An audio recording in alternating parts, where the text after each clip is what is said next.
Good evening, I'm Samara Schwartz, and today is the third day of Elul.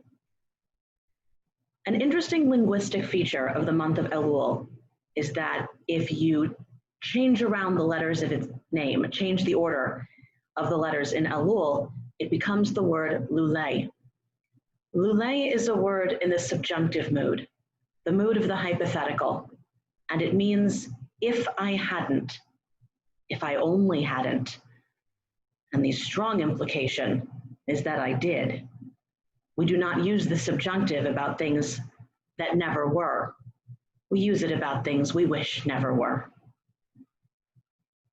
And that is perhaps why we often don't end the sentence when we use it. If I only hadn't, and we let the sentence trail off, because we don't want to admit the thing that we did, except that we regret it. We would wish it unhappened if we could. It is, however, the defining feature of an apology that we name the sin we committed. To go online, to go to a person, to enter the public sphere and say, I'm sorry, but not specify the thing you're sorry for, is not really an apology, and it isn't ever seen as one. It's a faux apology. It's a mockery of an apology to say, I'm sorry for whatever it is you think I did that offended you, because it doesn't take ownership of whatever it was you did. The scholar Maimonides, in his Hilchot Shuvah at the very beginning, says an essential part of an apology, which is in itself an essential part of repentance, is to confess your sin aloud.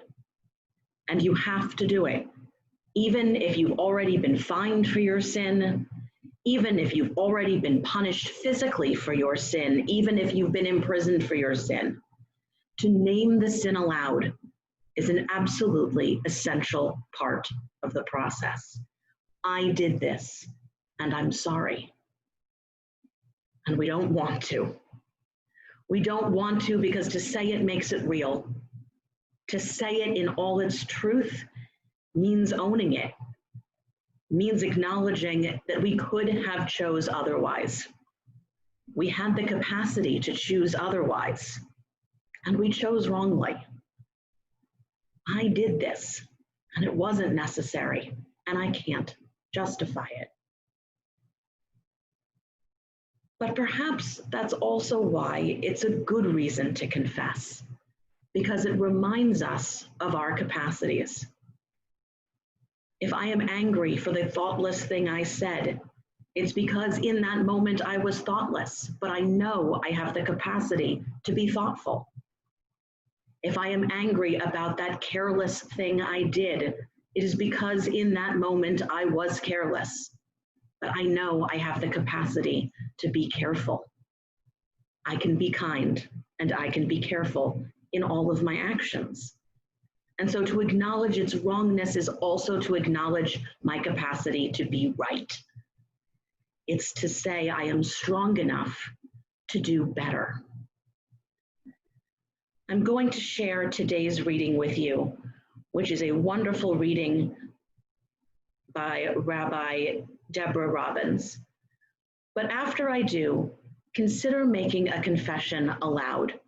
Whether you do that in the privacy of your own home, whether you do that to a friend or family member, or if you like, do it in writing in the link that's down there. You don't have to sign your name, but maybe take responsibility out loud, at least in writing, for working in the next year to the best of your capacity. It's a puzzle on the page each morning. Dots dance around the Hebrew letters. Their energy attracts my attention. Lamed Vav, Lamed Aleph, Lulay, had I not. The Hebrew letters spell out the internal, spiritual, and emotional work I have to do. Reluctant, resistant, not yet remorseful, I rearrange the Hebrew letters. Aleph, Lamed, Vav, Lamed, Elul. This month when my life is full of doubt, questions, and regret. 29 days to work the puzzle, to turn the letters around, read them in a mirror. A whole month to look at myself, to turn myself around, to put my relationships, choices, actions in a different order, to see myself in the mirror. The puzzle is visible on the page. The dots draw it back to my attention. Lulay. If I don't solve it, darkness will conceal the possibility and promise of this new year. Elul. When I turn the letters around, I will see goodness, blessing, broken pieces becoming one. May this Elul be a time for you of possibilities, of changes, and of acknowledging the ways we can grow together.